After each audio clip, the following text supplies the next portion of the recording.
Bonsoir à tous et bienvenue dans ce journal présenté ce soir par Enzo Maubert. Bonsoir cher Enzo. Bonsoir Aurélien, bonsoir à tous. Au sommaire, la saison touristique prête à démarrer. Et les projets ne manquent pas, notamment à la Gemmerie à Arnage ou au camping d'Ivry-l'Évêque qui se transforme pour l'été, vous allez le voir. 6 millions d'euros, c'est le montant de l'aide apportée par la métropole du Mans pour tenter d'enrayer la crise du logement.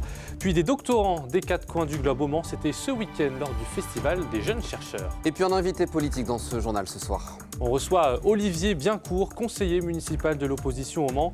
Avec 9 autres élus, il dénonce le manque de considération et d'écoute de la majorité. Le pays du Mans prêt pour le début de la saison touristique, Enzo. Et oui Aurélien, à l'aube de la saison estivale, les élus et les responsables des offices de tourisme se préparent à accueillir les vacanciers.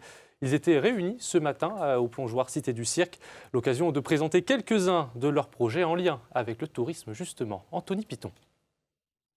Le Mans Métropole se prépare à accueillir de plus en plus de randonneurs. Illustration au camping communautaire d'Ivry-l'Évêque, où des investissements ont été réalisés pour leur tendre les bras. Des tentes baroudeurs sont installées spécialement pour eux. Ça correspond à une demande, on le voit bien. Aujourd'hui, le touriste, depuis la Covid, c'est plutôt quelqu'un qui va chercher le côté paisible, le côté tranquille, se mettre au vert, comme on dit un peu familièrement. Et je pense que sur la ville et sur la métropole, nous avons des enjeux et il faut que nous les mettions bien évidemment en avant. Mais le gros chantier à venir dans les prochaines années au niveau touristique pour le Mans Métropole, c'est le réaménagement du plan d'eau de la Gemmerie. Un lieu prisé des locaux, mais encore souvent ignoré par les touristes. On va y installer une aire de camping-car, alors pas sur le lieu de baignade bien sûr, mais un petit peu plus loin, là où se trouve l'étang Guy Gauthier. Nous voulons réinstaller une guinguette, mais là plutôt sur du dur. Aujourd'hui, nous avons des bâtiments sur la Gemmerie qui sont totalement énergivores, qui sont même pour certains dangereux. Alors, ils ne sont pas prêts de s'écrouler, mais en tout cas qui ne sont plus du tout aux normes de sécurité d'aujourd'hui. Nous allons, pour la plupart, les détruire et reconstruire un complexe un petit peu plus associatif autour de la Gemmerie. De grands travaux estimés à près de 8 millions d'euros qui seront lancés dans les prochaines années. Le but, transformer le lieu en un véritable pôle touristique. Et puis le Mans Métropole promet 6 millions d'euros pour la construction de logements. Pour faire face à une crise sans précédent liée au contexte d'inflation actuelle nationale, plus de 9000 demandes de logements sont en cours, bien plus que le nombre disponible. La métropole va donc aider les bailleurs sociaux à investir pour construire 437 logements supplémentaires jusqu'en 2024 au Mans, mais aussi à Mussane ou à Champagné par exemple. Elle va aussi aider directement les acquéreurs qui souhaiteraient acheter avec une aide de minimum 5 000 € par ménage. Le but étant de faciliter l'accès à l'emprunt. Allez, place à l'invité politique ce soir de notre journal. On reçoit Olivier Biencourt, conseiller municipal de l'opposition au Mans. Bonsoir et bienvenue sur notre plateau. Bonsoir Olivier Biencourt. Bonsoir. Merci d'être avec nous. Merci à vous. Vous faites partie du groupe citoyen écologiste solidaire mené par Marietta Caramanli. Nous voilà arrivés à mi-mandat. On sait que les relations avec la majorité sont parfois compliquées. Quel est votre ressenti, vous, en tant qu'élu d'opposition ? Est-ce que vous vous sentez assez écouté ? Alors d'abord, vous employez, je viens de le voir apparaître au bas de l'écran, le mot opposition. C'est le maire qui a choisi d'utiliser ce terme, mais ce n'est pas celui par lequel nous définissons. Vous savez que Le Mans a une particularité quasiment unique en France pour les grandes villes de plus de 150 000 habitants, depuis les élections municipales de 2020, c'est que c'est la seule ville de cette taille-là avec un conseil municipal 100% à gauche.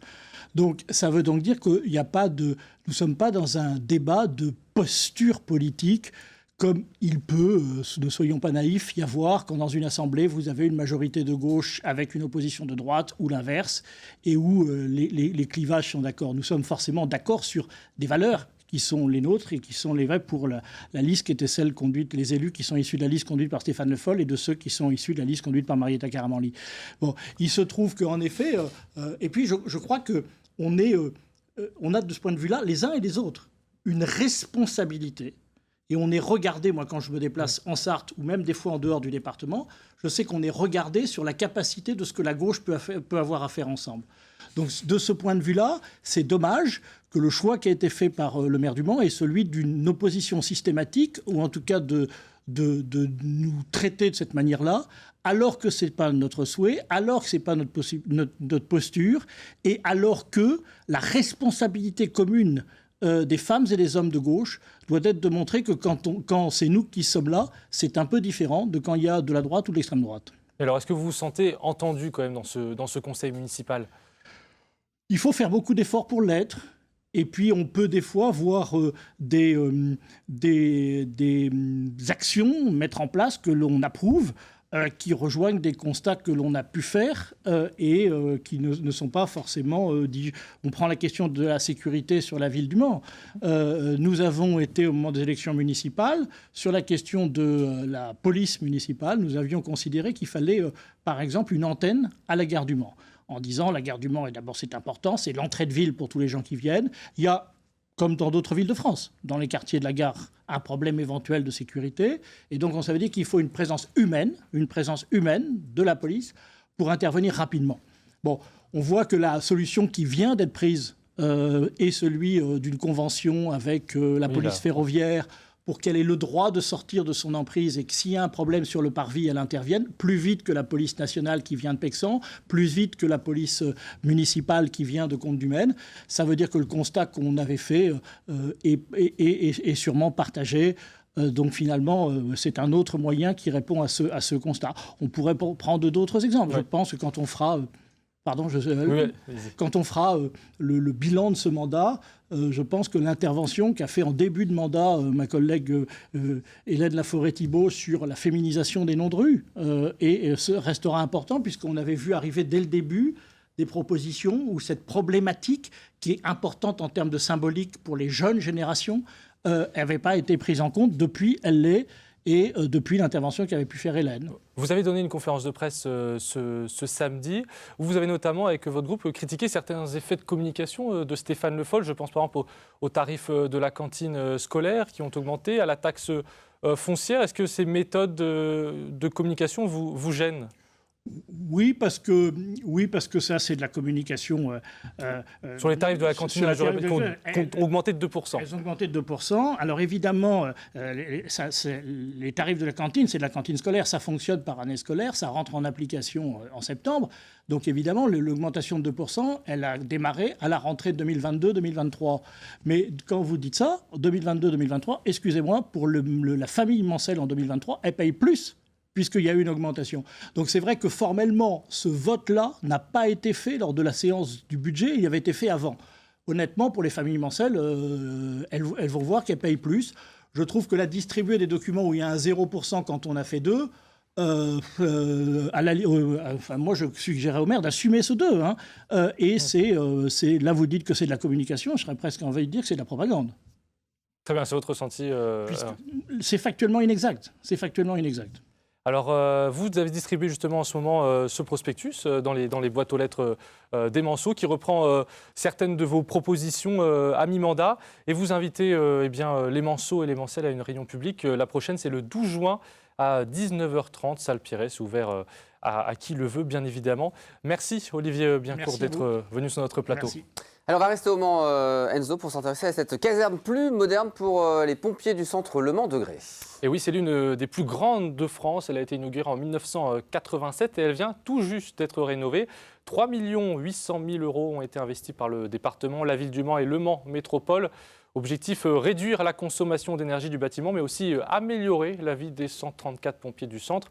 On écoute le colonel Yves Le Breton, directeur départemental adjoint du SDIS de la Sarthe. À partir du moment où on améliore la performance énergétique du bâtiment, ça nous a imposé aussi à devoir revoir certaines installations techniques comme le chauffage et la ventilation. Dans le même temps, on a revu à l'intérieur un certain nombre d'installations que je vais qualifier de confort, mais concourant à la bonne vie en caserne des sapeurs-pompiers lorsqu'ils effectuent leur garde, à savoir les chambres de garde qui ont été complètement revues, que ce soit au niveau de l'isolation phonique thermique, mais aussi des sanitaires qui aujourd'hui répondent mieux aux attentes des personnels. Et puis 30 chercheurs venus du monde entier étaient chez nous au Mans ce week-end.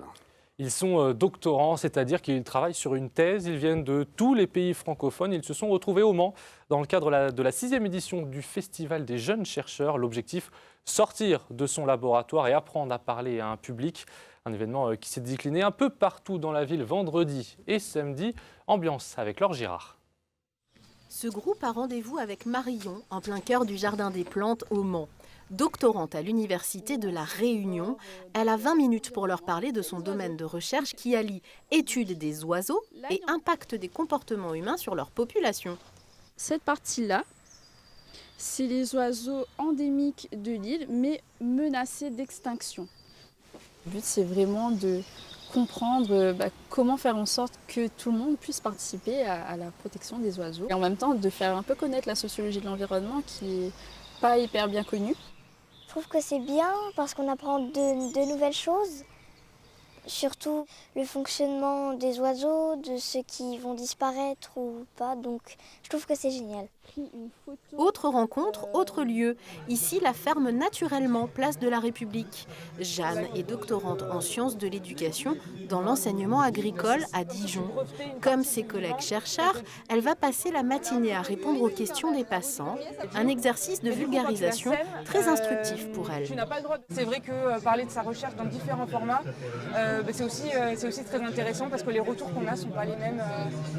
Et parfois, ça donne aussi à réfléchir sur sa recherche, un peu de l'autoréflexion depuis des années. Le Festival des jeunes chercheurs, 6e édition, fait étape au Mans cette année. Vendredi 12 et samedi 13 mai, 30 chercheurs venus du monde entier se sont d'abord formés à la vulgarisation scientifique avant de rencontrer les Sartois.